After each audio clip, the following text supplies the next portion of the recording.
Welcome back to another Askari Cast. My name is Rod Van Blake, author of the Ancient Illumination series as well as Yombani Chronicles, and we are joined once again by Andrea Rose Washington.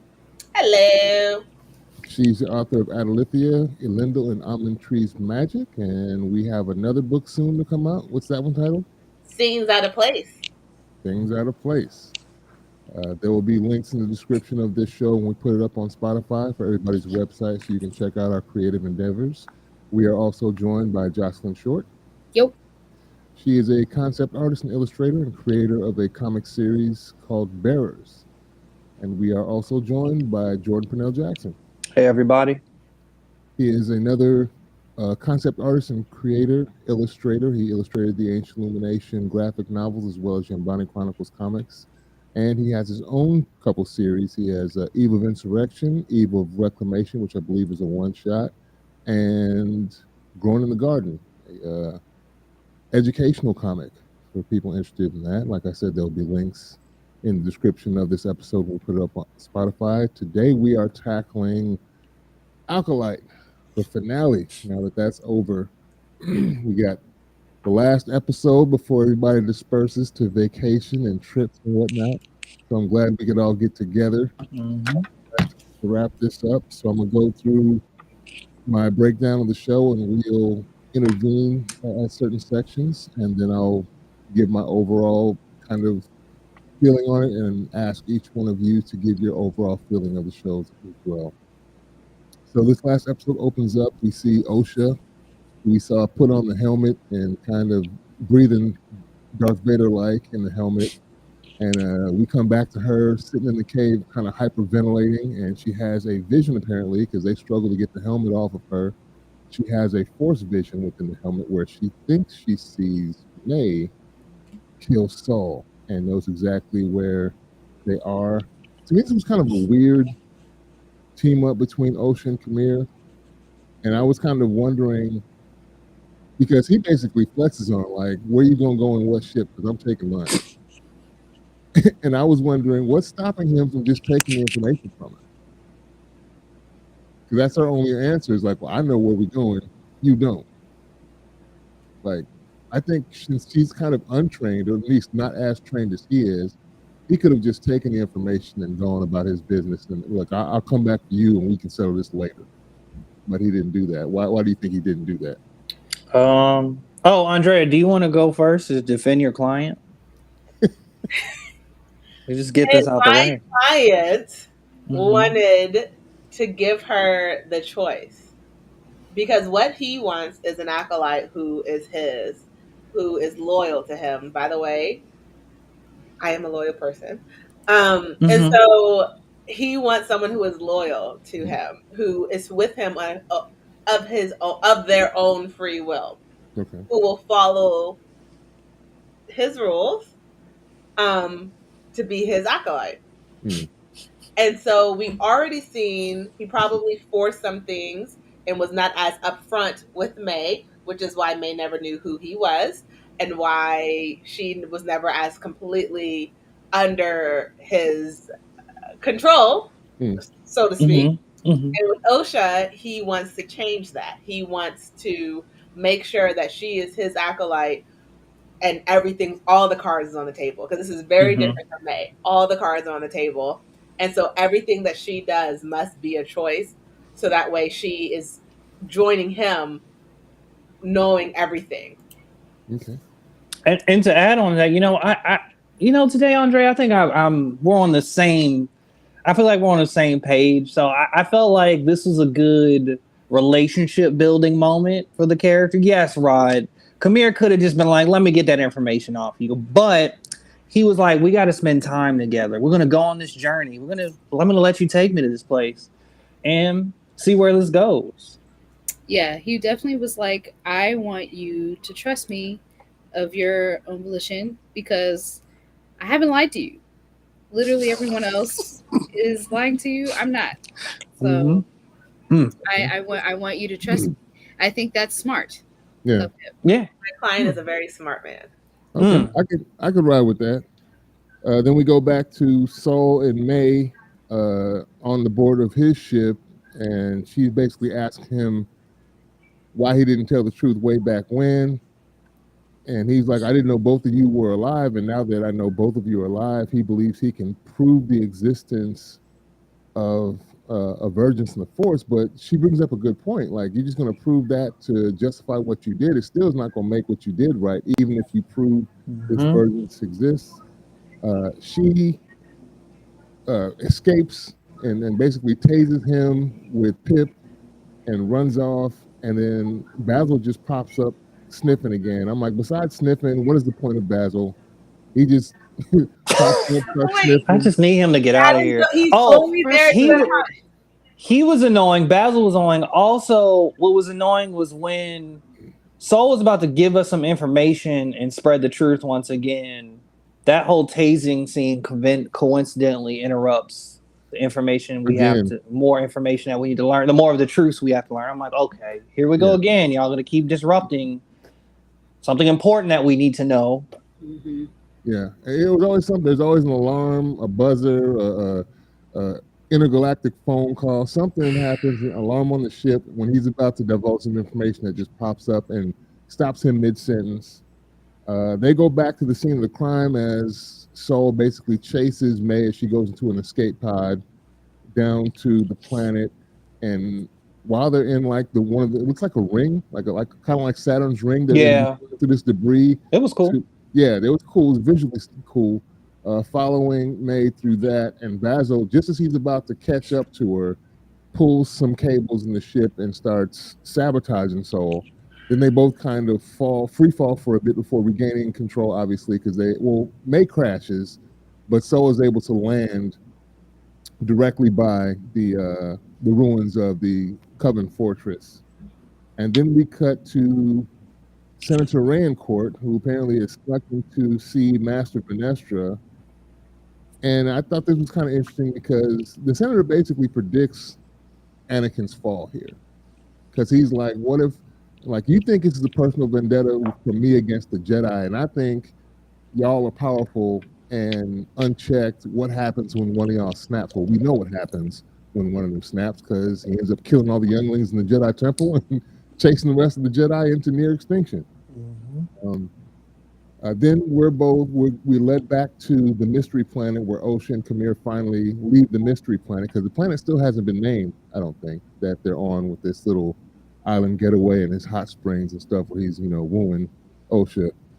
And then we get our first live action look at Darth Plagueis as he sits in the cave, kind of just creeping on him. His little spindly fingers pop out and hit the cave wall, and then you zoom in a little bit on his long face, and we get to see Darth Plagueis. I'm not sure if that's a good thing or not, because I don't know if they'll fulfill his potential in live action or not, because we still don't know whether or not we're going to get a season 2. That's still, I think, up in the air. Right. How did you feel about, so as a fan of the series and you read a lot of the books, how did you feel to see Darth Plagueis on screen? I will have a better feeling either way once I know what they do with him. Kind of like how Snoke was a disappointment when that was so much build up for that character, then they just chopped him in half and he ended up being a puppet in the end. Mm-hmm. Goofy. They do a lot. I'll talk about this later, but they kind of do a lot kind of twisting and tweaking the lore, which kind of undermines what was already laid before them, and which is why I think they get a lot of the pushback that they do. Aside from the obvious, you can't just, some people obviously are going to be misogynist and racist against it just because of who's in the show, but there are also a lot of legitimate criticisms for what they did. And when you have an IP as big as this, Star Wars, Star Trek, Lord of the Rings, anything that has that large of a following, if you stray any bit, it's gonna come with some pushback, and they should have expected it. So I have one thing to say about straying from like original lore. Yeah. So my only thing is, because I've had to do this with other shows that I've watched, where we saw a prequel that didn't automatically match up, but in the end we saw how they were fixing it to how. So to all the people who are feeling like, okay, this is not everything we've already learned, the series is not over yet. So what we construe as wrong could be something that's not actually going to end up being true at the end. So It could be, okay, they can't go down this path because that doesn't work. They may try, it may seem like they're going down this path, and then like next season it's like, oh, okay, we were right. They couldn't do that because it was wrong. So Yeah. it could be like history was written by the winners. So there are other paths that people might have taken, and only the way that won was the one that was written about. So I've seen a lot of those comments as well. So it's like it could definitely. It's not necessarily going against canon. We just haven't read. It's just not history yet. It's present. It's the present. Except it's not. This is history. No, compared to the stuff that's already like what I've been seeing is that people have been talking about the movies and all the stuff that's come that's technically taking place chronologically after this. Yeah. So this isn't history as it's going on. This is the present for them. So we're seeing everything they're hearing in like the movies. If they were talking about this, it would be okay. Like how Rogue One in the movie, they just talked about Rogue One, how it was the mission at the very beginning of the first movie. It's like, okay, now this one is like we saw everything. Like, oh, how are they doing that? So I'm just saying there's nothing that says that this is not going to stay in line with canon when all the storylines are wrapped up. Because history is written by the winner, and so if you want a history lesson, just watch the new stuff. Don't watch the old stuff. I get that. I get the problem here though is you have two characters that are pretty integral down the line that you have knowing information that they supposedly tell you that they didn't know after, and that's where it's kind of either they're lying, and that could be the case that the two characters, because as we've seen here, these characters be lying and leaving out information. that is literally confirmed fact. Can we hold on? I feel like we need to put that on I feel like we need to write down a list, a board of like the things that were stated in previous films that don't line up based on what we just watched in Acolyte. Like I feel like there needs to be some clarity on that. Be like, oh, they messed that up. Yeah. Also, I noticed here when Soul lands, he conspicuously turns his beacon back on all of a sudden. He doesn't want to be hidden, and he was hiding. He was being a little shady right there when he turned the beacon off and took off with May and his ship, and now he's back on.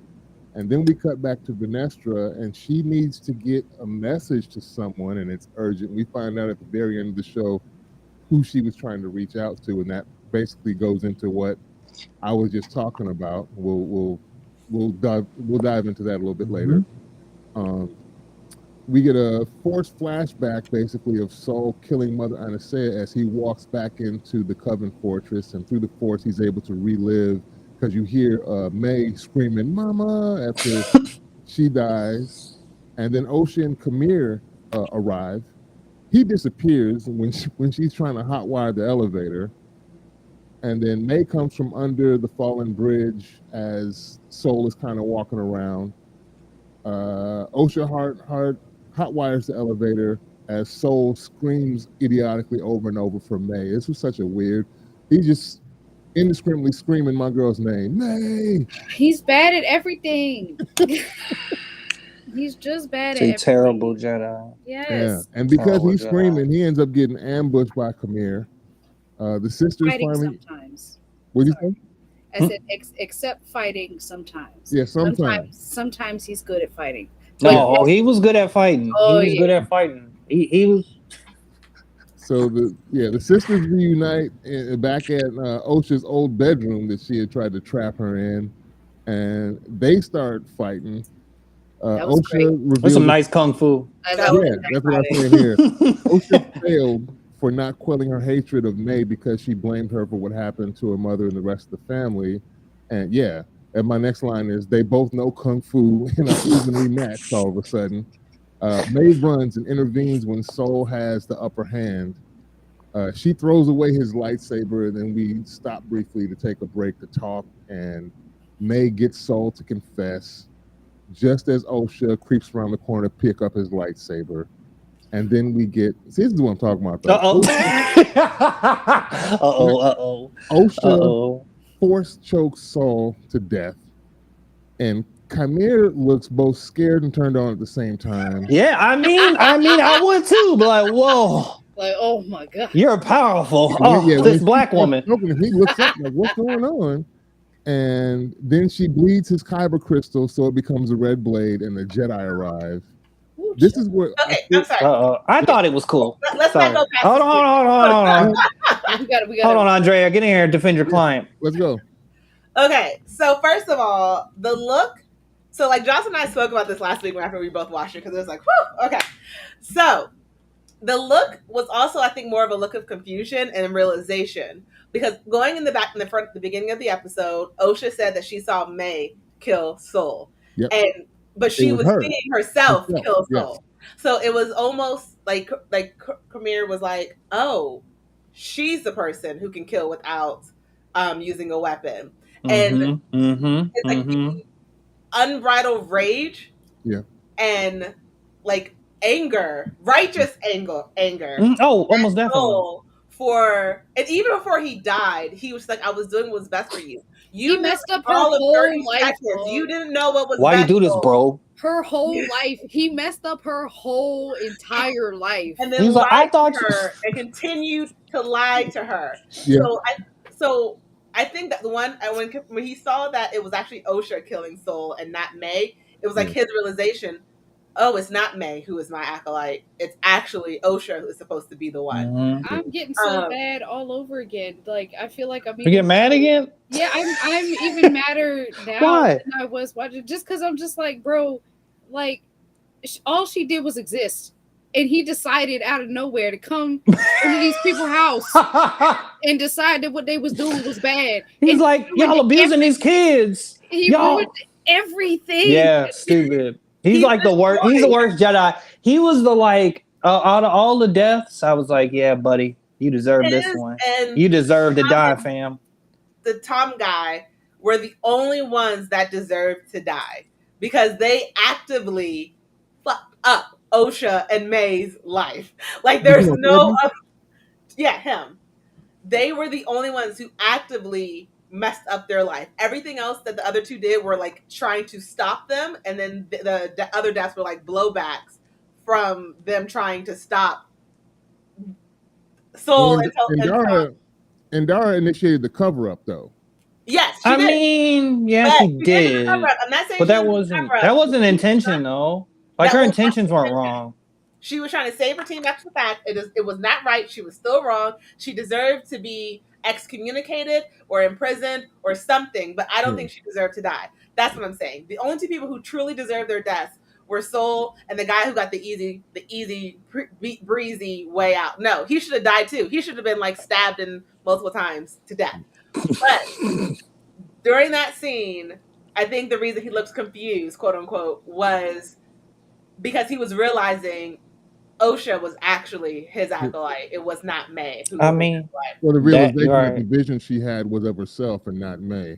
Yeah. True as well. That could be true as well. Yes. And also, I felt like I was relating to Khmer because I've never seen a Jedi turn kyber crystal into another color. I was like, whoa! I'm like, this is cool. I'm like, okay, wasn't expecting this. It was well shot. I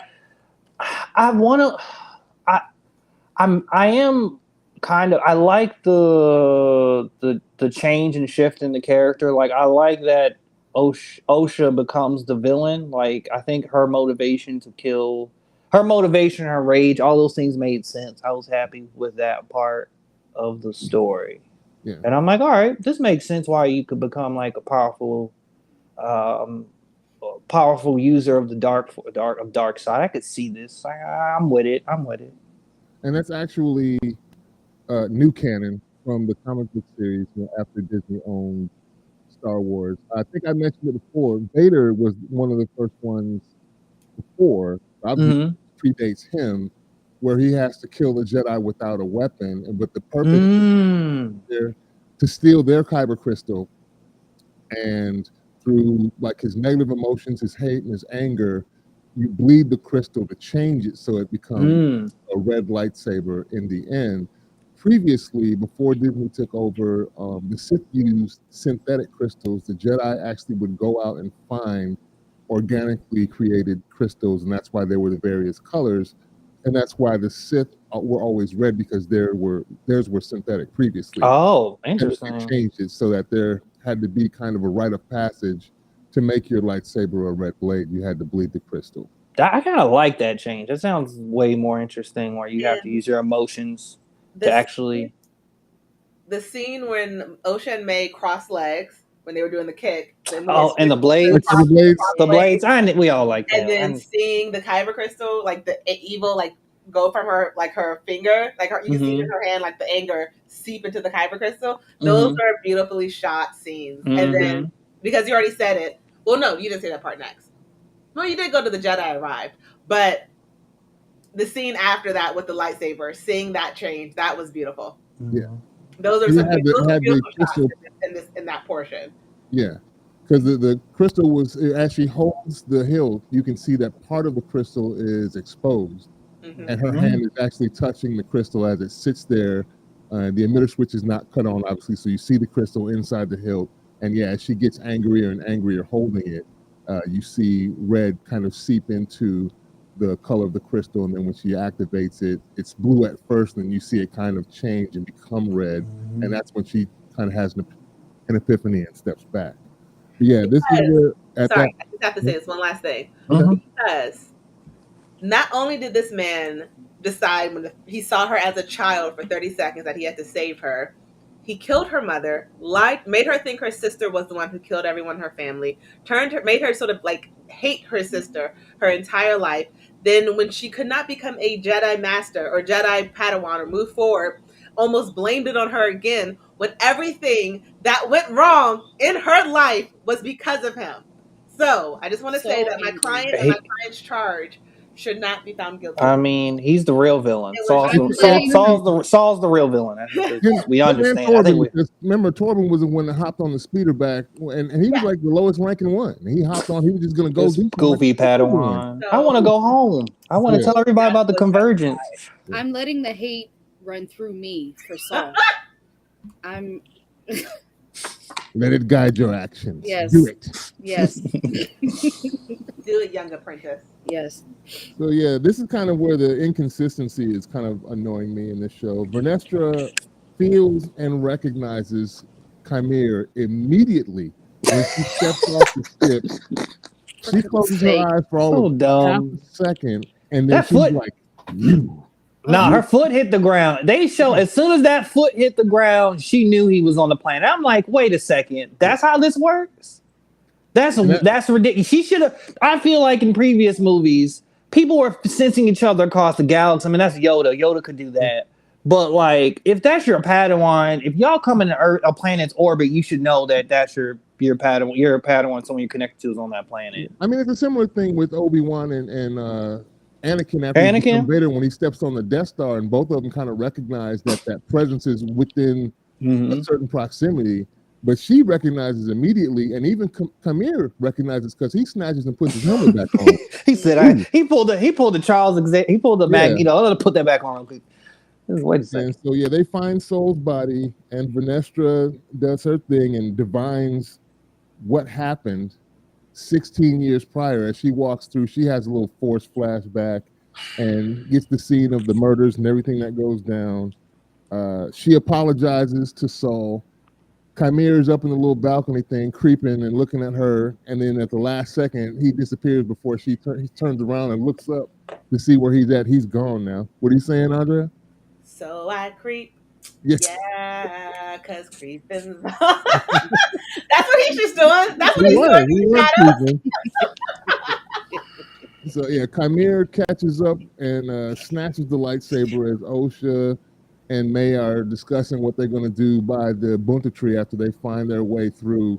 I found it funny how Osha's asking her, like, she's like, yeah, I got sucked into this corridor when I fell the first time, then made my way through it. She's like, you did this as a kid? And the wife and I were discussing it, was kind of wondering, like, we don't get to see how May made it out and survived all that time as a 7 or 8 year old kid at the time. So hopefully if they get another season, we get to see how she survived. Maybe she gets some of that back if she gets her memory back, and slowly we get to go through some of that. That might be interesting. Osha decides to become an acolyte and wipe May's mind. So the Jedi end up finding an amnesiac May and lock her up. Vanessa just blames Soul for the Jedi killing and said he killed himself, even though she knows what happened. Go ahead, Andrea. This is why the Jedi, like when an organization cannot admit their faults, cannot admit the things that go wrong, that is why you failed, because you became this entity that could do no wrong, but everyone is quote unquote, and I'm using this term very relatively, human. No one's perfect. I know you all want to seem like you're perfect, but you're not. And people, humanoids, alien type creatures all make mistakes because you're not perfect. Yeah. And if you could just open your mouth and be freaking honest and be like, hey, the dude effed up. They tried to cover it up because that cover up led to 4 deaths. We have someone here who was a victim of the cover up, who has now lost their memory. Like what tell the truth. Yeah. Like what could happen besides people realizing, yes, you're gonna people like, oh yeah, the Jedi, they're not perfect. No, they're not perfect. But they are an organization that can tell the truth when something goes wrong, to give the people who believe in them belief that these people will do the right thing. Because now, how many other things are they covering up? This is why you failed. I And feel like they keep compounding it. This is the interesting part. I don't know if you guys noticed that May was worried that the Jedi were going to use her to get to Osha. And it's like when we see Vanessa next, she's not even worried about finding Osha. She's looking for Kamir because that was her old pupil. Yep. So she's going to use her to find her Jocelyn has skeleton. something. Oh, sorry. I think you're moving on to the next point. Sorry. No. I forgot, honestly. It'll come back. I wasn't moving on. You were talking about not telling the truth, and here Vanessa is kind of compounding it because, like I said, May was like, they're going to use me to get to you, and then when we get to Vanessa, she's like, no, she's not even trying to get to you. She's got her own skeletons in the closet, and she's worried about wrapping up that loose end. So now she's going to try and use the amnesiac May to find Chimera, which by proxy she'll probably end up finding Osha. Sister, yeah, I remember what I was gonna say. Go I was ahead, gonna Josh. say, and I still have to like consume the rest of the movies and stuff to get a better idea, and maybe you can help me with this. But I feel like the Jedi at this point, like yes, they're bad cops, all right, but also I feel like they decide, like their decision on when to like lie about stuff is really about trying to have mercy on themselves. Like they're really not considerate of like who they're affecting for real. Like they're acting as if they are concerned about who they're affecting, but it's really about like, oh, whose feelings are we really sparing? Our own. Like we want to make sure that we feel bad about what we did, but we want to spare our own feelings about what we did, so we'll lie. Yeah. Does that get better, or is it? I mean, this. No, it ends up. This is the beginning of the crumble. Oh basically. gosh, yeah. Okay. This is the starts where the chink in the armor starts to become a huge hole in the armor, and the whole set just begins to collapse.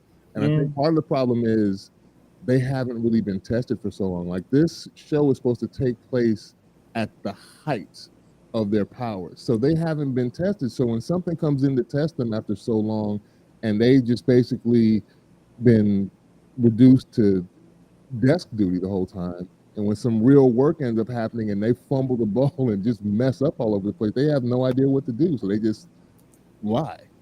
I feel like Jedis in general, like if in order to be like to live up to their ideals, I feel like they should not be allowed to call themselves good. I feel like they have to like earn it. Yeah, they have to earn it. Of course. And I feel like who's holding them accountable if they're allowed to call themselves good? Nobody, which is why we see Senator Ray in court talking about we need to open an inquiry to get some oversight on these jokers, because if not, what are we going?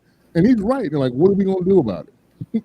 You have a group of one of the most powerful groups of beings in our society. If they start messing up, and nobody's able to hold their feet to the flame, nobody out here can really do anything. So we're gonna have to try and put some checks in here. It's a mess. Yeah. It's a mess. I'm angry with the Jedi. I feel like I'm trying to like remember the movies or like the prequels at least, and like my recollection is like, yeah, it doesn't get better because they still feel like an extension of like the military industrial complex. They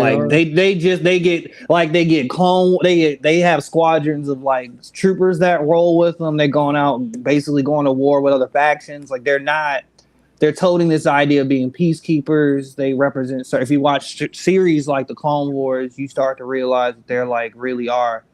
They're really kind of like pawns. I feel like they're like pawns, like in war. Like they're important pieces that kind of like they side with different factions, and other people are like, we ain't siding with the Jedis. We're doing the imperialists and stuff like that.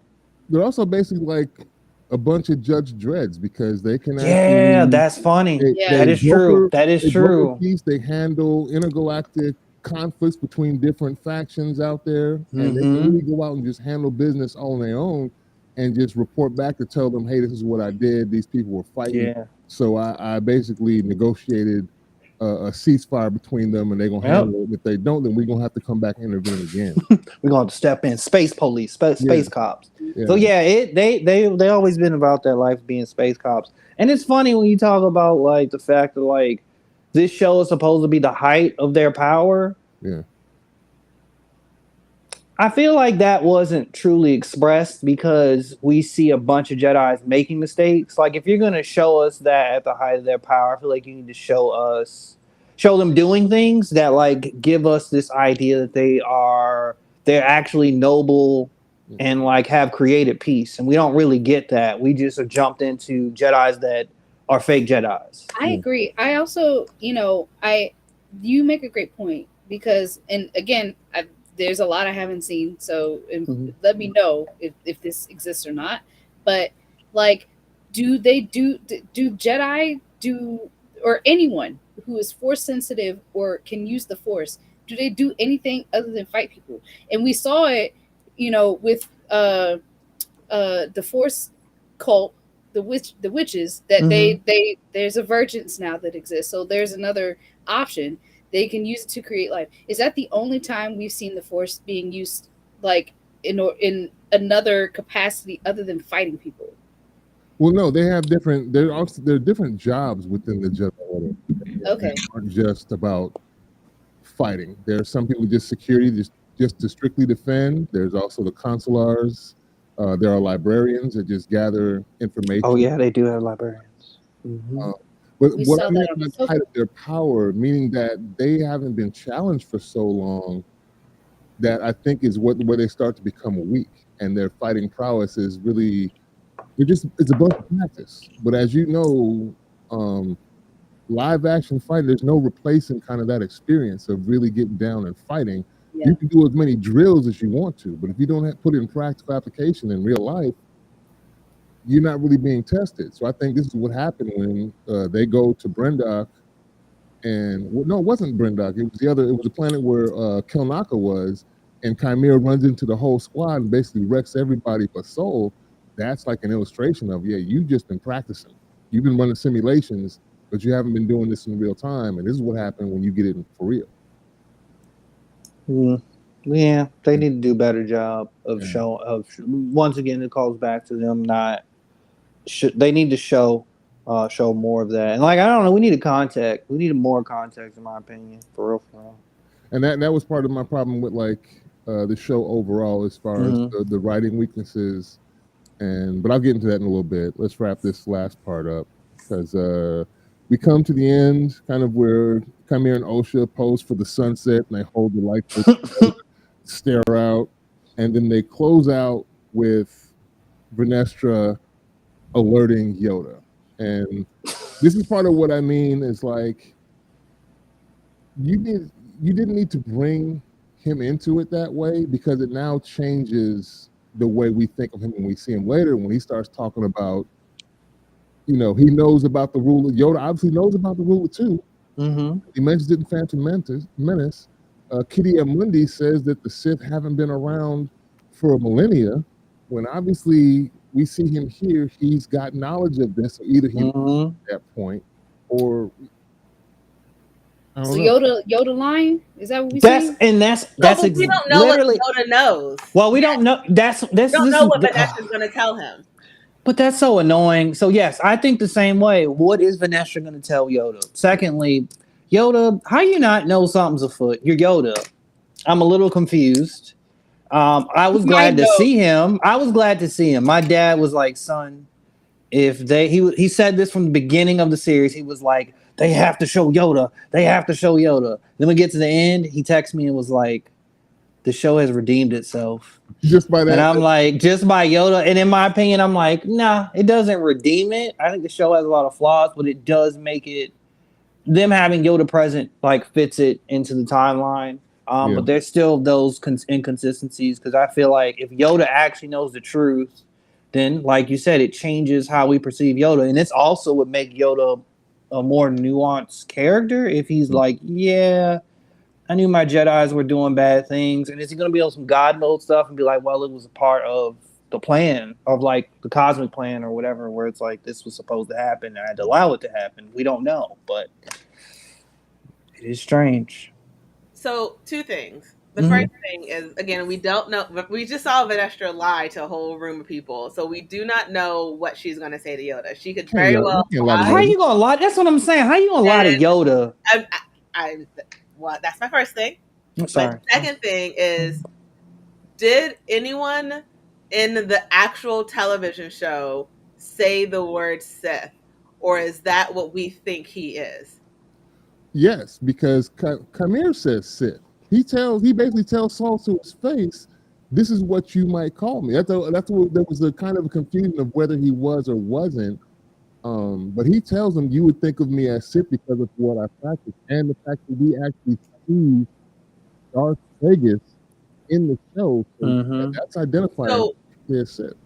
So okay, so that goes into my third point. Mm-hmm. So he never strictly says he is. He says you can call me this because of how I practice. That is true. That doesn't necessarily mean my client doesn't necessarily say that he is Sith. He says you can call me this because of the way I practice.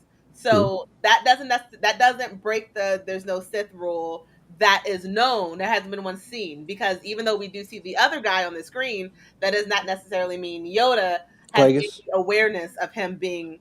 That is also true. There. So that is also another way. While we are seeing it, Yoda may not have seen it or may not know, and so what he thinks he is saying later is the truth, because it is the truth that he understands. Vanessa for sure knows, though, because she knows that. Kamir? Yoda was the one who said there hasn't been a Sith for a millennium. Kitty Mundi says it. Oh, I don't know. The long head dude. The long head. long head. So, but okay, so then same argument, different person. That person may not know that there was a Sith at that point if he was not told. Dang, this makes Yoda a liar. Yoda knew. Yoda is not lying. Sometimes, if you do not tell the entire truth, that is not a lie. I mean, he's just compartmentalizing information. I mean, maybe it's not important for Tallhead to know that like there was a guy named Darth Plagueis running around here, because he would have murked all of them anyway. And we don't know that they know each other yet. That's true, and that's also true. So it's like I'm not even too mad about that, but it's more so. Like, I'm not even mad about the Sith thing argument. People want to down that hill. I'm more confused. Like the whole, what's his name? Kitty Mundi? What is his name? Mundi, yeah. Like the fact that he just exists in that world doesn't make sense. That was my only issue with that kind of like inconsistency. So he's alive. Yeah, that's inconsistent. But with the whole like Sith thing not existing, Plagueis could be still in hiding. Kamir's really not a Sith. He's just he's not a. I wouldn't. I mean, I feel like he don't really deserve Sith status yet. I feel like he's just playing around. He quotes. He's trying to be though. But he quotes the Sith rules. Okay, but still, once again, Vanessa doesn't know of his. If you're spitting that mantra, that Then piece you're of the Sith lie. by that. Yeah. True. So let's just go with that. Yes, he's adopted Sith protocols and ideology, but still, Vanestra hasn't told him so. Told Yoda or told anyone. We don't So know he's still what she will say. So he's still technically the Sith are still in hiding. Yeah. Which is annoying, but have a hole to point in your logic rod because oh god. episodes ago you said that Kamir was not a Sith. He wasn't the master. Not being a master is not the same thing. But how can you be something if you're not? If you didn't, if you like Osha's not a Jedi. No, but he can be an apprentice to Plagueis. But so you can be a Sith apprentice. What if he never actually did finish the apprenticeship? What if he was like he just wanted to do it? So I am putting holes in logic until they tell us for sure that he is. That is my story. I mean, this is just reminding me the flaws of this TV show. We should have got a training montage of how Kamir got his powers. Actually, we might get that in the second season. But why couldn't they just do that in the first season? Make sure they get the second season. Here's my thing, though. There's so much freedom within the IP. I think that was wasted. They gave us a lot of cool things that I think they should have embellished and not detracted from the lore that already exists. When you give us, I wanted to know more about these, the Coven of Witches. Yeah. They were cool. I wanted to spend less time with the Jedi. When you pitched me on a Sith Acolyte show, I wanted to spend more time with the Acolyte and the Sith and all of that, because we rarely get that side only. We always be with the Jedi. That's how I felt about it reminds me it's related but not. This reminds me of like the first Wonder Woman movie, like the live action one we got. I actually liked that one. I liked it. I just remember feeling really frustrated at the beginning of it, because I was like, how do what is she again? What are they called again? Amazons? Yes. I was like, yeah. And I was like, how do they get murked so fast? Like, these are Amazons. Why do we only they was getting murked by World War II, World War I guns.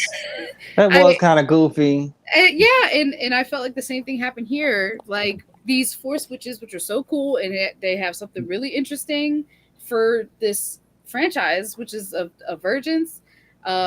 These Force Witches, there's stuff going on here.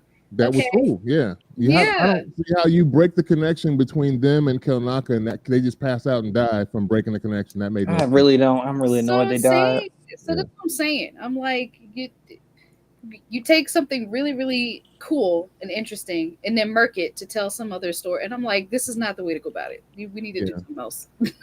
I would have reordered the episode so that we get the context earlier and let the murder mystery be an actual mystery and not tell us right off the bat who killed who. But I think we needed that context so that we could care more about why certain characters, because like Andrea, you were saying when we first started watching, she's like, just May is crazy. That's so true. May's crazy. It's a little bit justified now, but she is still true. May crazy. Yeah. And I like that it was a Kill Bill mission. I really like that.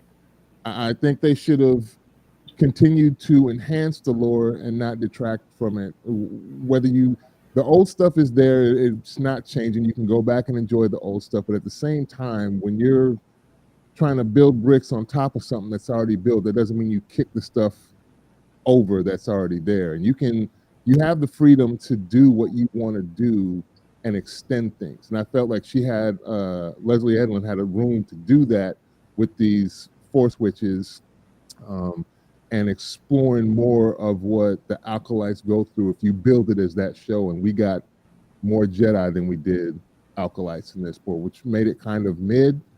And I don't know if I hope we get a second season. I don't know if we're going to, because of what's going on. And I think this is more, you're better off, although things have changed, if this were to be a film, because you get that money and your investment back a lot quicker, I think, with the film, even though things have changed since the pandemic came and gone. But even with like dealing with famous IP, I think they've all done really, even the films that we think of as failures and that detracted and got a whole bunch of backlash, still got their money back. And I'm not sure how you get your 180 million back at 22.5 million per episode and about 280 minutes of runtime that we got for these 8 episodes, give or take. When all the other things have come before it. So I have some examples here. Justice League in 2017 had a budget of 300 million, and it made 661 million back worldwide. Star Wars: The Last Jedi in 2017, 317 million budget, got 1.3 billion worldwide. Rise of Skywalker at 275 million, 1.007 billion worldwide, and it got 177 million back in the opening weekend. Batman v Superman 2016, 250 million budget, 870 million worldwide. Star Trek 09. The reason why I'm quoting these films is because these are kind of newer takes on the IP when we've had a bunch That's true. came prior to it. So Star Trek, a lot of people hated on and got mad about because it was different from what they envisioned as the canon. So Star Trek 2009 had a $150 million budget, made 385 million back, and the wife brought up a good point. I guess the only way they might be able to do it is, Andrea, you may know, but that Star Trek Discovery and some of the other episodes have been released on YouTube so that they can get ad revenue, even though it's not paid, but you can get ad revenue back on those shows. So even people who are hate watching, if they watch enough of it, they can make some of that money back. And since things have changed and the theater may not be that instant money back now because we're dealing with streaming services and most people don't resubscribe or new subscribe to a second season, that may be a way they can do. I don't think that Disney will, though. So here's my thought about this. Mhm. The Star Wars universe and the amount of projects that are out remind me greatly of like the Marvel universe. And like there's always that issue when people are like, I don't even know where to start. Do I start all the way back in 2008? Or Yeah. do I start with the new projects? What happens? So I'm coming into this mindset of someone who never cared about Star Wars ever. Like the Acolyte, like hit some little buttons. I was like, oh, that's interesting. And how Jocelyn was asking questions were things like, oh, is this in the show? Does this happen? Or does this happen in the movies? I feel like what they did with this show was made it a starting point where you didn't really have to know anything else about Star Wars to watch this show if you were a new person. Because it takes place before most of the Star Wars universe happens. And so it becomes like their prequel. It becomes Captain America. It becomes the version that people jump into. They're like, oh, let me see. Because, you look at Star Wars, like, I don't know where to start. Because do I start with the movies that were in the 70s? Or do I start with do I watch them in chronological order of the way they came out? Or do I watch them in the chronological order of the TV show, of the years that take place in the universe? Yeah. And so I feel like with this show, it could be for the people who had no idea where to start. Yeah. It could be like, oh, do I like Star Wars? Because The Mandalorian takes place already in the universe that's already created. A lot of the other things that came out take place in the universe that you already have to sort of know something about to sort of understand. Yeah. And so I feel like for someone who has never really had an inkling for Star Wars, this is a great starting point that could possibly lead them to watching other Star Wars shows and in some way, shape, or form make money back that way. Yeah. Because you're bringing someone into the fandom in a gateway period that in a gateway form that otherwise would be like, I have no idea where to begin. I know nothing. And this show doesn't really give you a lot about Star Wars in the way the universe already is, but it gives you enough. You're like, okay, the crystals change colors. The red is for the bad people. Oh, okay, the Jedi, who do I like them? Do I not? It gives you enough to where you're like, I want to know more about this if it like piqued your interest. And so it could be that this wasn't for already Star Wars fans. It could have been for to bring in new fans into the fandom. Because the only people I hear who have issues with it and this is from someone who does the same thing with her, like my things that I'm into, Yeah. are the people who are into it already. But everyone who has watched it, who is new, love it because we don't know why to hate it. I just can't put my finger on it. I get you on that. The problem is there's too many of the others that are going to make a bunch of noise. And the other thing I want to talk about too is I don't think the actresses and the creators should necessarily be combative with the people that are poo-pooing on it. Like, you're not going to be able to stop it. Just leave it alone. Create your stuff. If you love it, you put it out there. Like, I'm hoping that like we all get to put our stuff out there. And if someone doesn't enjoy what I put out, man, I'm sorry you feel that way. Too bad, so sad. But I have somehow found the money to put it out there and just leave it at that. I'm not going to be going back and forth with folks online and all the stuff that they're making music videos. We got like disc records coming out against the fans and stuff. I don't know why that. I think What did I miss? Well, so what did I miss? I'm about to explain. So I think for Okay. her, it's a unique situation because I think her back, like her clapping back. Well, okay, for context, I think she had gotten more. She got a lot of like hate, like for, Amandla. Yeah, Amandla Steinberg. yeah, she got a lot of hate for just her being black, playing a lead character. Okay, normal. in Star In Wars, this right? fandom. And so she got a lot of hate, death threats, and stuff, and so she decided to clap back. I think for her, it's a unique thing because it's. I can imagine that it's like a repeat trauma for her because she got the same kind of hate for when she played Hunger Games. Yeah, Yeah, She played a black character. Yeah, and she was a kid. Yeah, she was a little kid then, and so for it to be the same thing as an adult, you know, I think that would fuck with me. Like that would mess with me, and I would feel extremely angry and passionate, and feel the need to do something like, because like it is so unfair to just exist and get death threats and it for your whole life. Yeah, that's not the only situation publicly. I'm talking about. I'm talking about Leslie Headland herself actually going around doing interviews and just, well, it's my show. We know it's your show. Like, just do your thing and move on. She's talking directly to fans and stuff too, and I think it's unnecessary, and it's not going to. They're not going to change anybody's minds with that. Like, if you don't like my stuff because I got a bunch of black folks in it, you just ain't gonna like my stuff. I'm not worried about you. Then I'm not looking for you. And just move on. Keep creating, keep doing what you do. She said, I mean, technically, she's kind of saying that. She's like, this is what I made. How y'all feel? If y'all gonna feel this type of way, then whatever. It's just no different. So it's sort of similar to what's going on with the Hayden guy. How when the movie first came out, how he was getting ripped to shreds. Oh, yeah. You didn't see that man for years, and then like, you literally see him almost crying at conventions when people are actually carrying him because. I get what you're saying, Ron.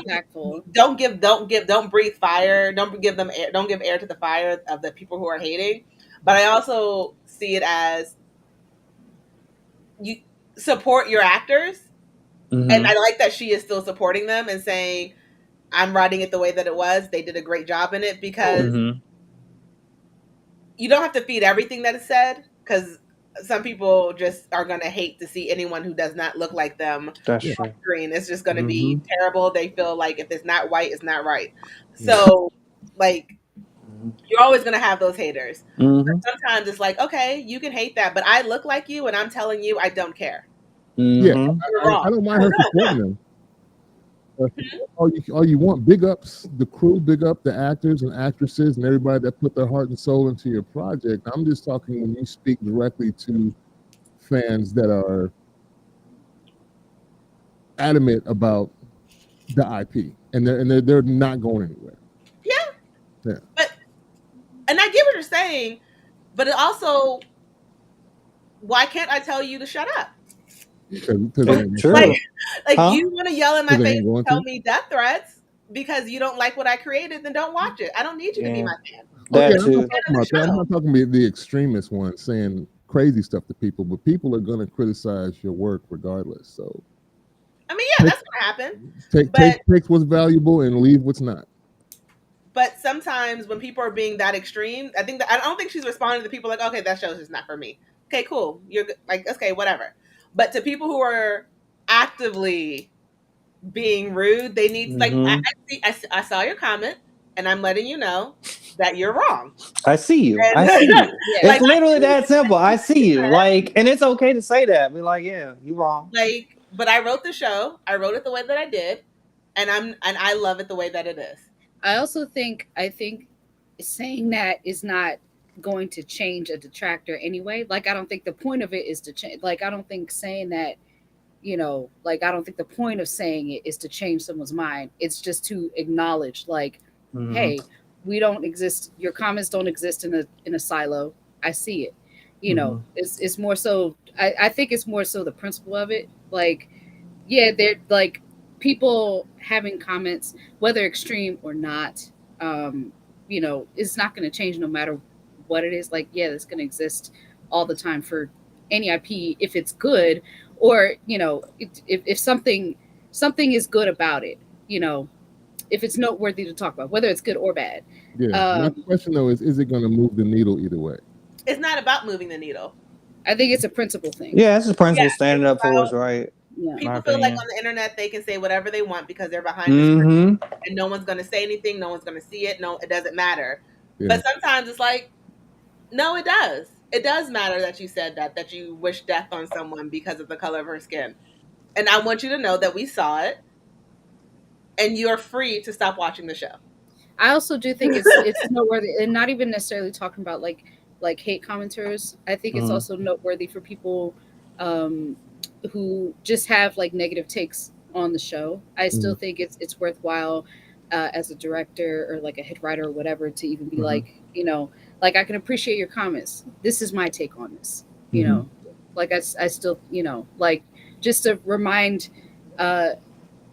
audiences, like, hey, this is one person's take. This is this context.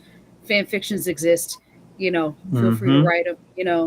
I think that's worth saying. Just because I feel like sometimes fans, and again, I'm not even talking about extreme commenters. I'm talking about people who just have negative things to say, or they don't have the most positive things to say.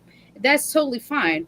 I think it's worthwhile for a writer or a director to comment, because I feel like people can forget that, like, the writer and director is a part of the community also. Like, they're not above the fans. Like, like, there is also, them speaking out to me is a reminder that, like, hey, I'm also in this community too. Like, I am hearing you, you're not speaking into nothing. You're not speaking into the void. I hear you, but this is also just my take. I think it's continuing the conversation, I feel. Okay. And to kind of wrap it up, though, what are y'all rating the show? Wrap it up, though. I feel... I have the number. Go, Jocelyn. I feel 6.8 out of 10. You gave a high mark. Okay. 6.8 out of 10. Just because this show, for a show that was supposed to be heavy on intrigue and was lacking very heavy in the one and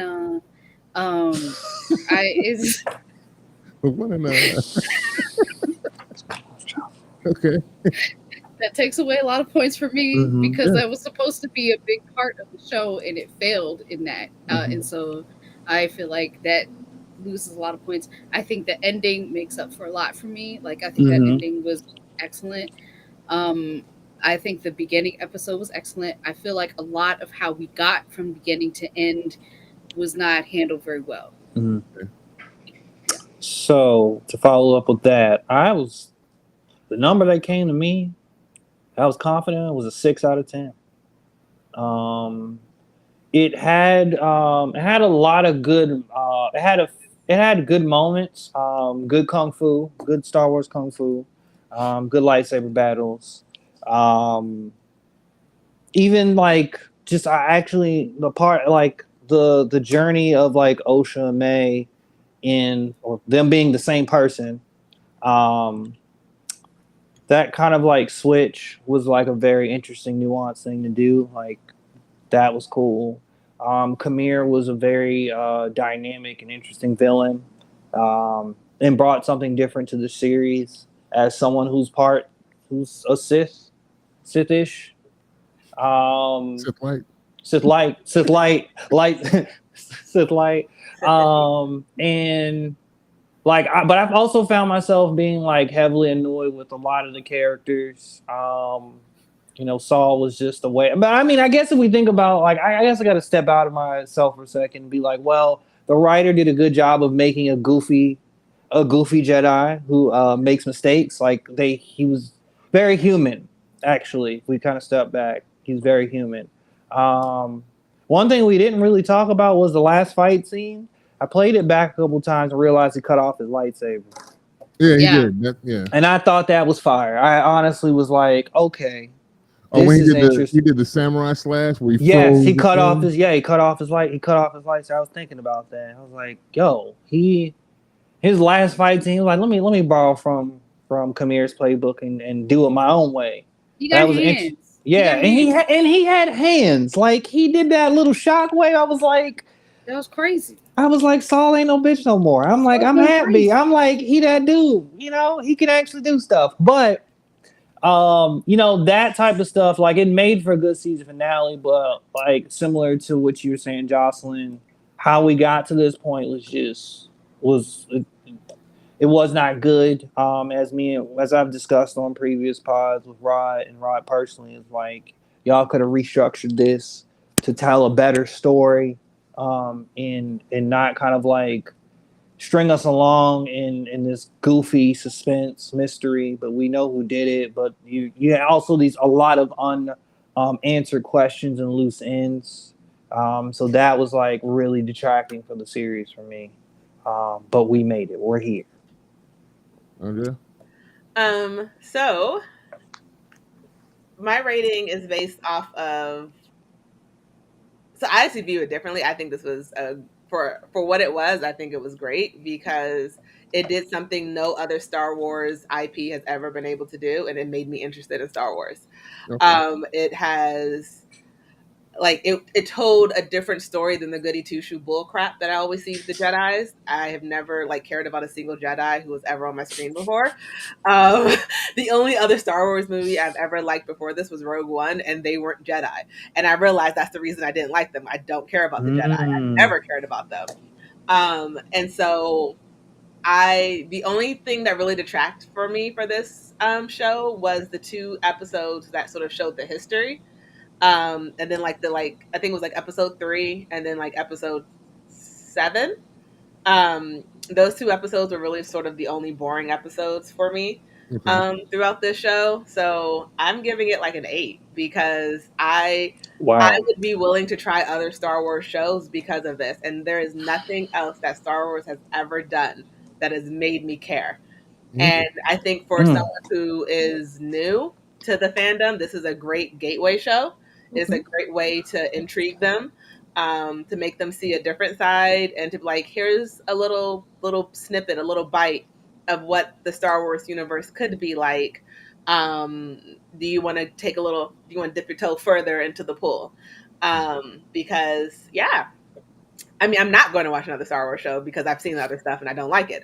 But if I did not, if I did not already know I did not like Star Wars, this show would have for you. Yeah, it would have gotten me into it. Okay. So if I would have watched it, I would be like, all right, we're doing a deep dive. What should I watch next? I've seen all the movies and I don't care about them. So Interesting. God, I can respect it. I give this. It was so much of a mixed bag for me that I sitting right at the middle. It's at a 5 for me, mainly because I had really high highs with the aesthetic of the show, the fight scenes, the choreography that we got, I like the look and feel of everything. It's just the story was kind of detracting. Monica says B for finale episode. The comment came in. Hey, that's still good. Yeah, Yeah, that's it's still still good. that's a passing Yeah. grade. That's Yeah. I mean, C's passing, but Yeah. Episode 5 was still my favorite episode, mainly because we saw Chimera putting in work and just wrecking people. We got a live action look at cortosis and how it interacts with lightsabers. We got different lightsaber style that I don't think we've seen. Tricata D, and I got another comment. Mhm. Malika says D+ for the season. Mhm. Will not watch the season again. May not Yeah. recommend to others. Andor is still her favorite. And this is why Star she Wars and I series. never agree on anything on Star Trek, because I definitely would recommend this show to other people. I was literally looking for people like, watch it. It's so good. I told so many of my coworkers to watch the show today. Yeah, and also I can't. Oh, sorry. Go It's ahead. terrible. Jedi should pay restitution money. I know that's right. Oh my god. And that's the other thing. It didn't give us what they advertised. It's very different from what they showed us. The title of the show and what they gave was different from what was presented. I didn't want to see Jedi as Keystone Cops. I want to see the Acolyte. Yeah. I forgot it was supposed to be a Sith focused show, and I remember that in the promotion. So you only gave us really like 2 episodes that get into some Sith stuff, and that's kind of some bull. That's kind of bull. This set the stage. It made the plate so you could eat it and get Made ready the- for season 2. But I think because of the show's performance, we may not get that plate. That Is is solid. good. You know what this I reminds hope we me of? do. Not a petition. I want to see Plagueis. This will round this out nicely. Yeah. Sorry, Jocelyn. I cut you Sorry. off. No, it's okay. It's okay. I'm going off topic just slightly. Mhm. But this reminds me of I don't know if any of y'all have played Final Fantasy 15 or not, or know about that game. But Jordan, you know what I'm Yes, talking I about? played it, but I haven't touched it in months, in a while. Almost feels like a year. Okay. Well, this show reminds me of Final Fantasy 15 because I feel like even though that game makes me cry, like the story of it makes me cry, I can't in good conscience recommend that game to anybody because like the way that it's structured, it's not a good experience to recommend to someone. It's also not a true, in my opinion, like that game doesn't function like most Final Fantasy games. Yeah, but It's like a little also different. yeah, but in context, like so for context for y'all who don't know that game or what I'm talking about, Final Fantasy 15, that game was in production hell, meaning it changed like directors and all kind of stuff for years, and then there was a movie that came out before the game came out, so it's like you got to watch the movie kind of ahead of time before you play the game. There's an anime prior to that game, so you got to consume the anime before you play the game.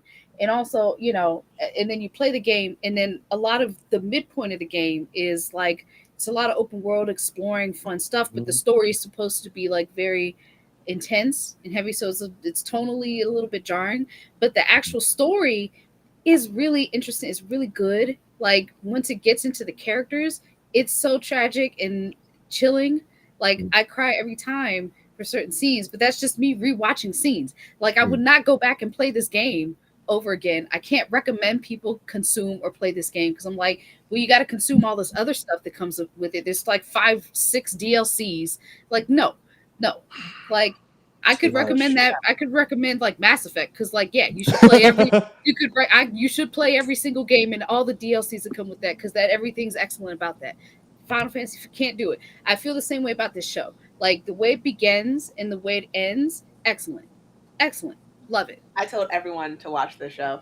And this is how different I can't believe you. I still can't believe you, Andrea. It's so frustrating. So disappointing. That I like. This is the only. I'm like, people like you annoy me. Today. Watch this show. People like you are annoying. I liked it. Yeah. I'm glad you enjoyed it. Hoping some other people can find lots of enjoyment out of it. I just really wanted to enjoy the heck out of it, and some parts of it I did. I feel like I really liked. I feel like if I was going to recommend this show to people, I would tell them to skip certain episodes because some episodes you really don't need. Like some episodes are straight, you don't need them. Throw that out. Don't watch it. Skip it. You don't need it. Yeah. It's a filler. You Be like, could- you it's a could- filler. Truly, you could Treat it like you could Cliff Notes. you could really cut out 3 episodes of this show and still be able to watch it and follow what's going on. Right. Don't listen to them. Listen to me, Andrea. Watch the show. Right. No, don't listen to her. Don't listen to her.